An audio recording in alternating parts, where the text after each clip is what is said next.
How are you? We are fine, thank you very much. Now we collected the information that I want to introduce to you. And of course you are extremely anxious to know the latest information.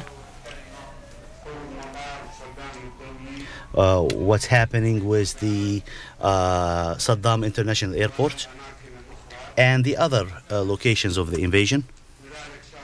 And therefore I will give you information about what is going on coming from the American and the British cowards, the criminals, and what was our reaction and reply last night and this morning until now.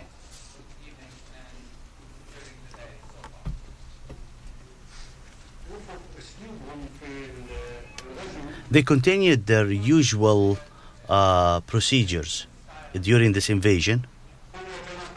They are moving in small groups, moved by air and dropped by air.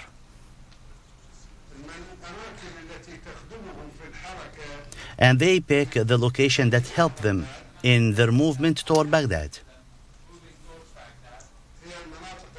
And it is the following locations between engagement and transportation or movement.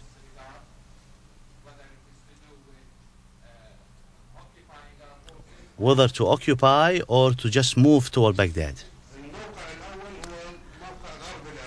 The first location is western of Iraq at the area of Haditha. The second is south of Kut.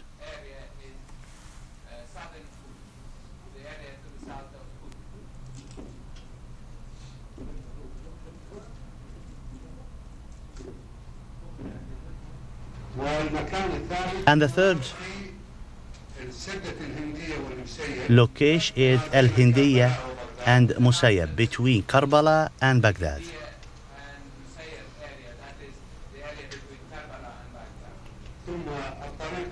Then the highway, the north of Baghdad, to Ghorib.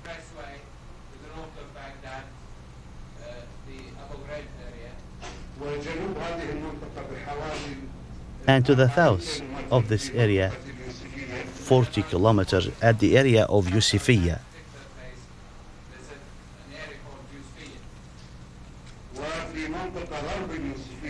And west of Yusufiyya, area called al-Amiriyya.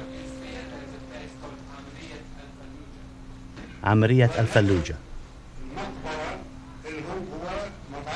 And finally, their grave, the airport of Saddam Hussein.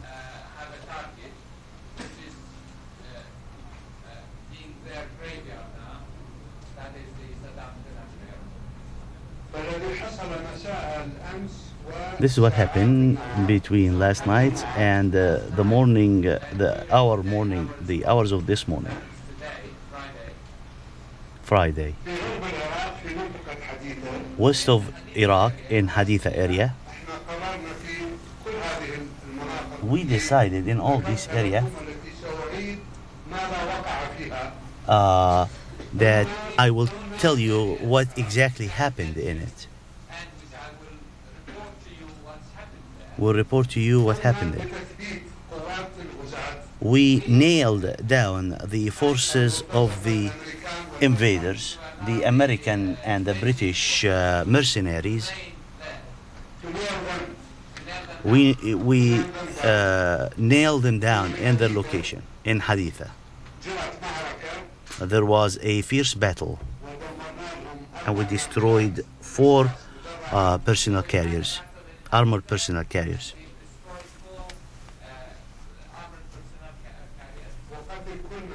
And we killed everyone in it.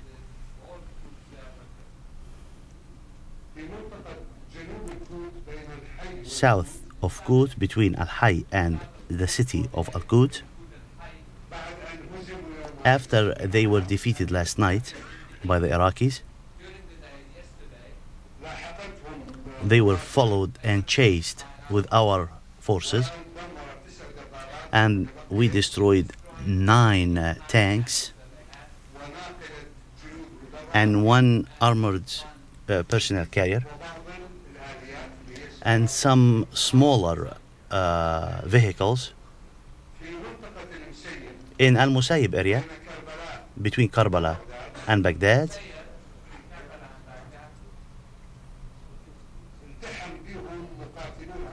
They were engaged by the tribesmen.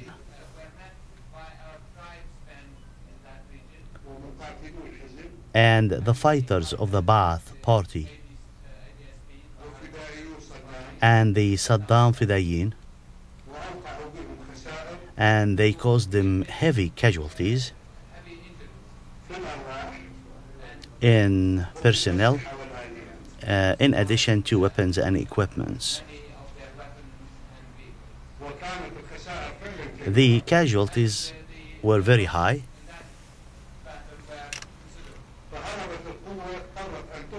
Therefore, the invading forces withdrew to the area of Josh al-Sahhaf after their defeat. Jof al-Sahhaf, that's the name of the area, south of al-Qadisiyah.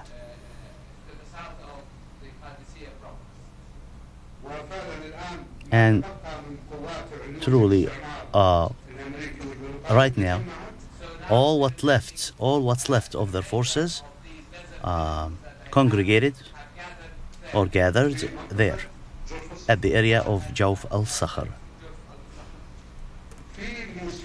In Al-Yusufiyya,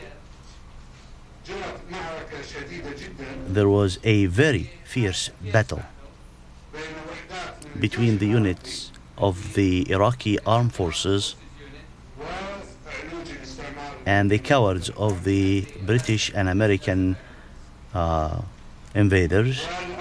And now, until the late afternoon, the fight is still continuing, and we contain them.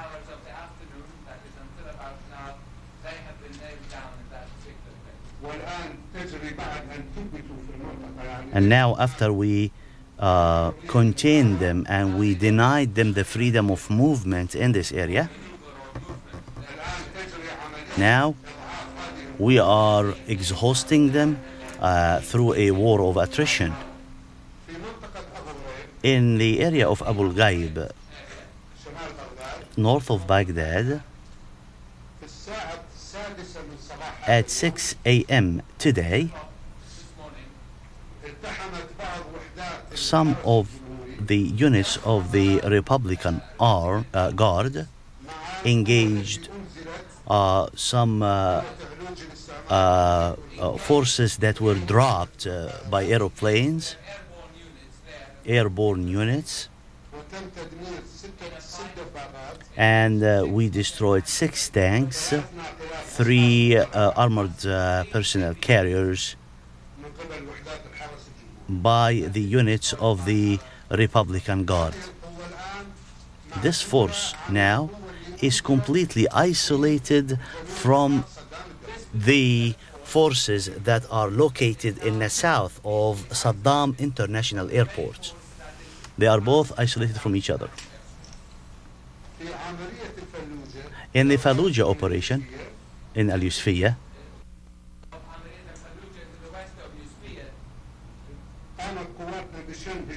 our forces waged an attack against the enemy, the British and American enemy.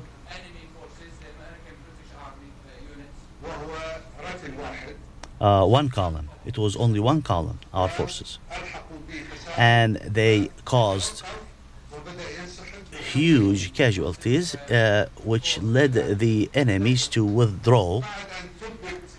After we fixed them, we contained them in these locations, we will continue attacking them. So they are becoming like in an isolated island. especially those at the Saddam International Airport.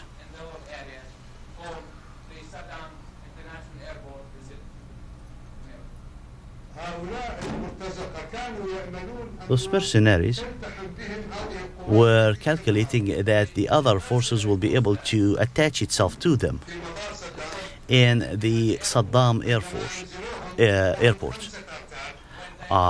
They dropped 5 columns. They were expecting they will have a connection, or they will meet the other columns surrounding the area.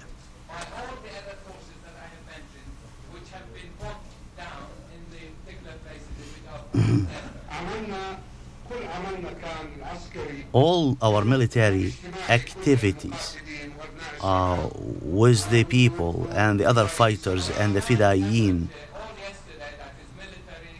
all of these formations and forces throughout yesterday, all our efforts was to separate these forces and contain them and deny them movements.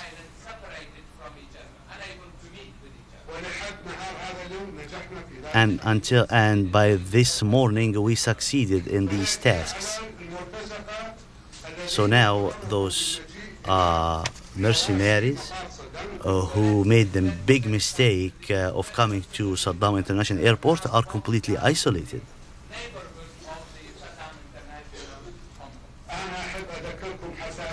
And in order to make it easier on you and to explain it to you, let me remind you of one thing. It might help you in my explanation of what happened at the Saddam Hussein Airport.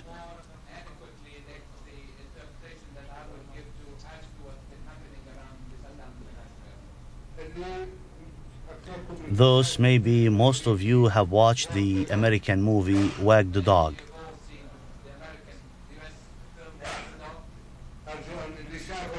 I hope that those who watch this movie will remember number of their work, number of their activities last night and today remind me of what happened in the movie Wag the Dog.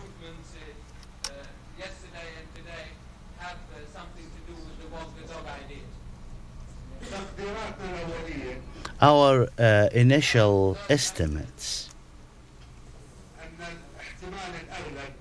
the most possible scenario, that they will be kept in this isolated location. And we are well determined to keep them in this little island, isolated. Maybe tonight we will show them another side that they have never known before.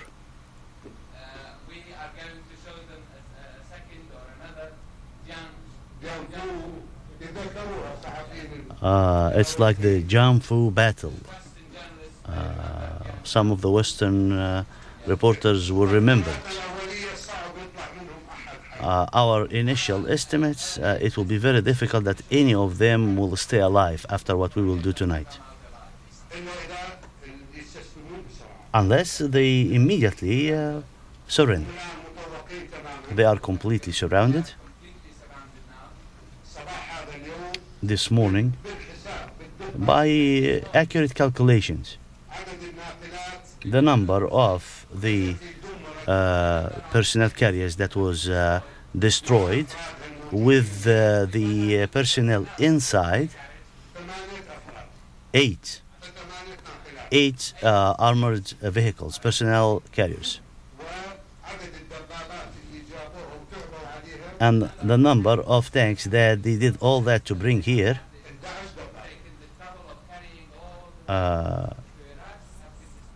all of them were destroyed.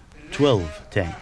Tonight, we will do to them something very unconventional.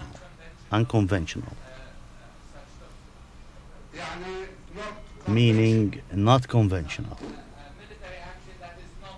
Military action that's not even going to be done by military people. Something will be done to them, will cost them all their life. Those mercenaries. And I'm not going to reveal secrets, because working in the dark is very good with this type of people. But it is not the kind of military that armies will do. Not the action that might be done by an army. It's something unconventional. And I'm telling you that dropping those scenarios, or just like that in the Saddam airport, all of a sudden, without real calculations, is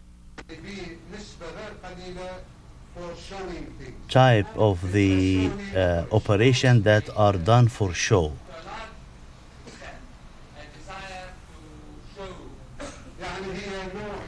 So it is just to flex muscles in front of the world,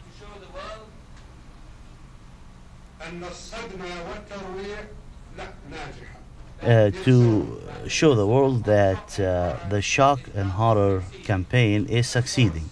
The shock and awe campaign is succeeding. So they drop some of their mercenaries to claim false victory.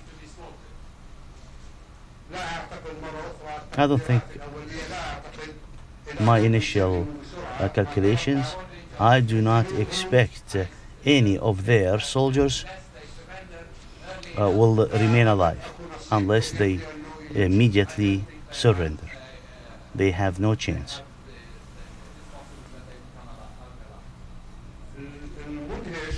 The surprising element here,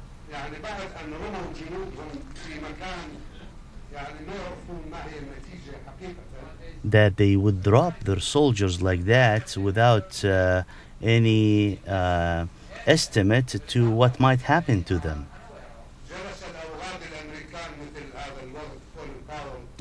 Those cowards like Colin Powell.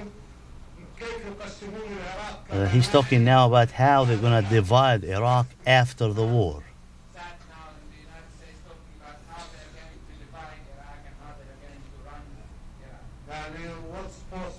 What is post-war that he's talking about? Post-war is Iraq is the same under the leadership of President Saddam Hussein. This is post-war Iraq. And we will chase them all over the world as war criminals with the help of all the freedom fighters in the world. And there is a lot of them. They just need someone to put the bell around the neck of their neck. And now we are putting the ring around their neck to save the United Nations from these people. And after the failure of the Iraq invasion by those Americans and British, the United States will never become a world power again. Their deterioration and collapse will be very fast. Those cowards who came from Europe and America and they want to have a psychological warfare waged against us to inflict destruction on us, I am telling them, wait, don't be in a hurry. Don't be hasty, because your disappointment is great. And this war, this aggression against Iraq, you will not get anything out of it but shame and defeat. Iraq is continuing to exist, and it will exist, and existed for thousands of years unlike those Americans and the British.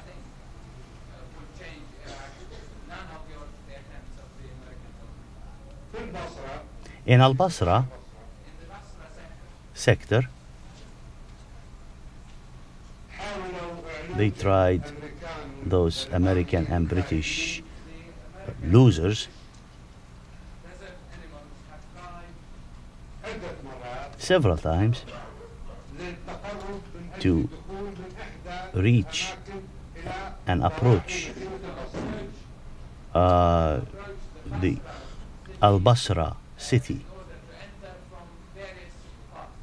from various points of approaches. And we know about several battles in different directions. Participated in it our army and our Fidai forces and our Fidai Saddam units,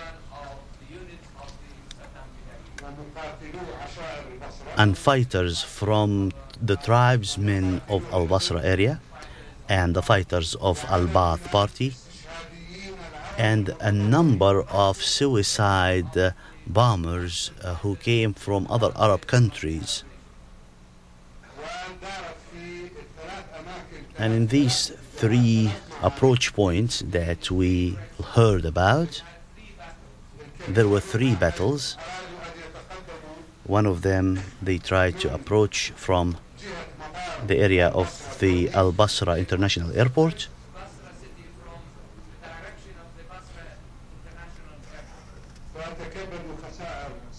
And that costed them 6 tanks destroyed.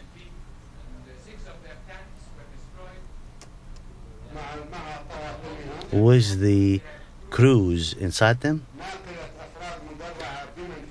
armored personnel carrier with the personnel inside them. And it seems like there was also some British intelligence officers in a Land Rover. They were inside a Land Rover 4-wheel, and we destroyed all these and we killed all the people inside them. Yesterday also we dropped a Black Hawk helicopter in the area of Karbala.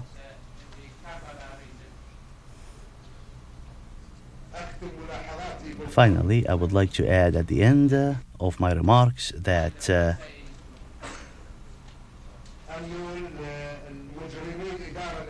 those criminals of the American administration, the cowards of the American administration, if they think that they are doing a wag dog to lie to the world, to come to Saddam International Airport, I would like to send them my condolences from this press conference. And I will continue to give them the true information. How many of their coward ones will be killed by the Iraqi army and the Iraqi forces. Welcome. I receive now your questions.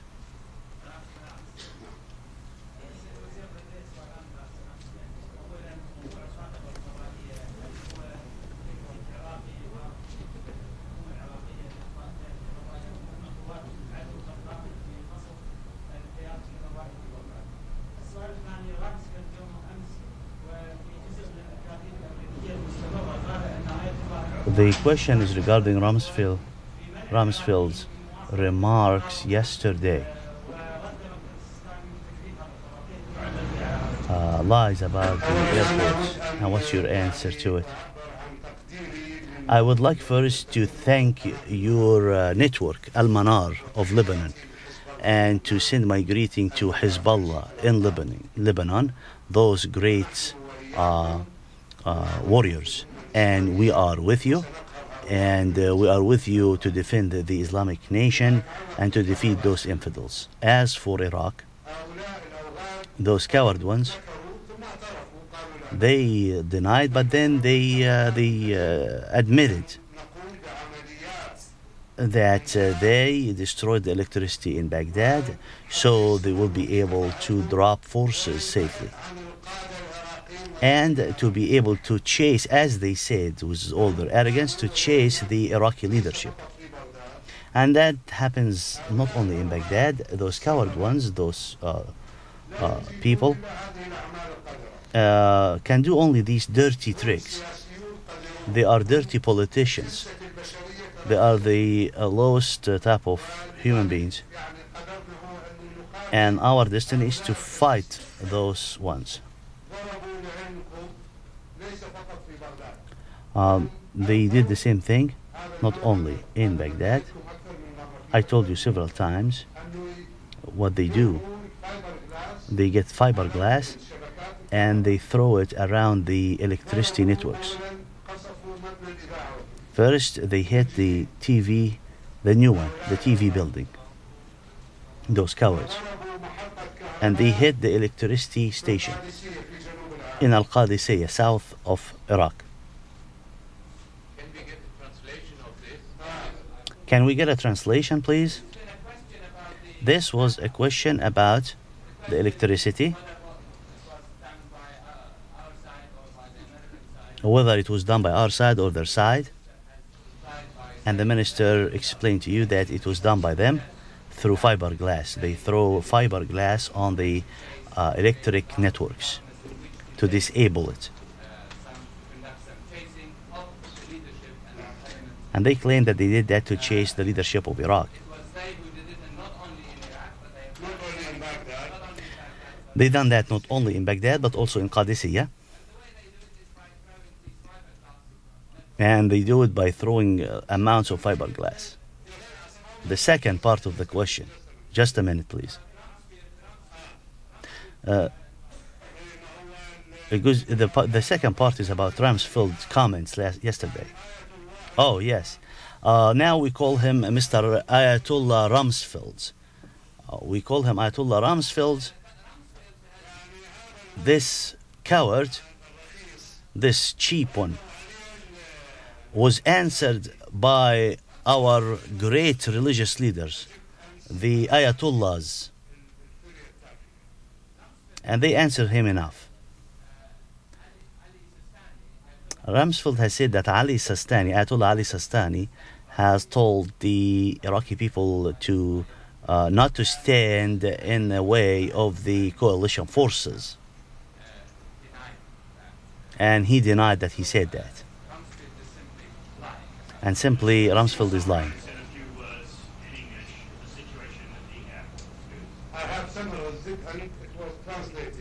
I answered this question before and it's translated. Next.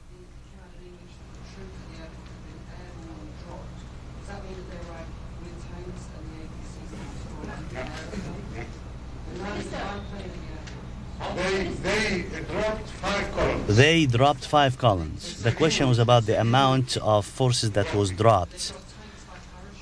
They dropped it by parachutes? No, not by parachute. They come with huge transportation airplanes. I don't know what they call it. Anyway, they are mercenaries. I don't know what they call themselves, but in my book they are mercenaries.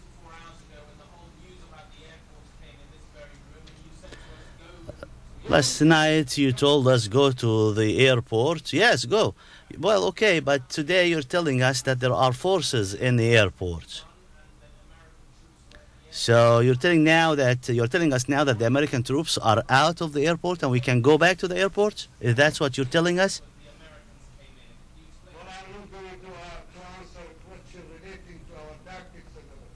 Well, I'm not prepared to answer questions regarding of our military planning.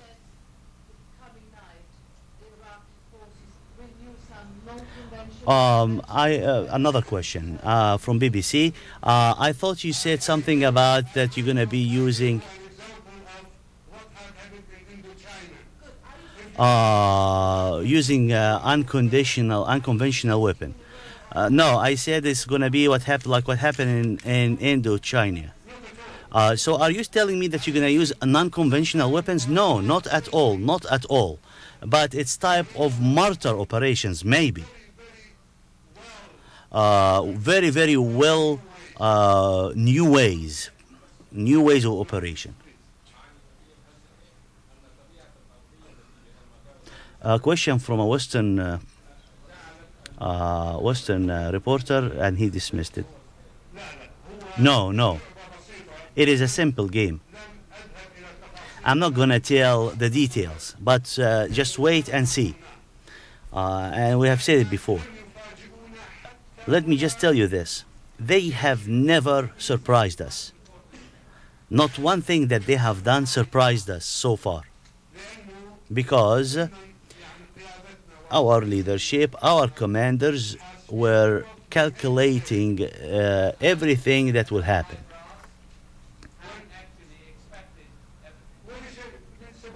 For a simple reason. From certain places, the geography is open.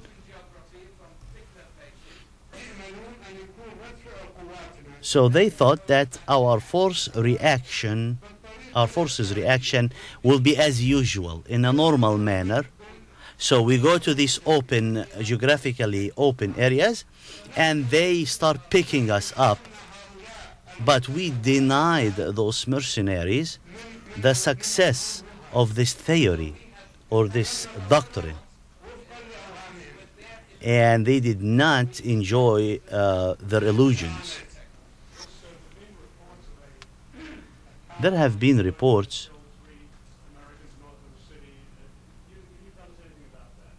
that about 3 American casualties in a suicide bombing. Well, I am very sad. They were not 30 ones. They were only 3. Next time, we will try to make 30 instead of 3. Any details? No, I'm not going to tell you any details. Next, I'm not going to answer this one either.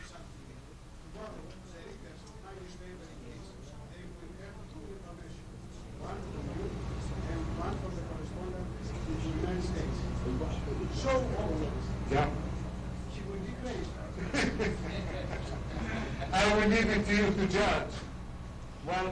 I will leave it to you to judge. Take my words and take their words and compare it and come to your own conclusion. Next question, please. Soon, I think. Just to clean it from those mercenaries soon, and we will take you back to the airport. 1 minute, please.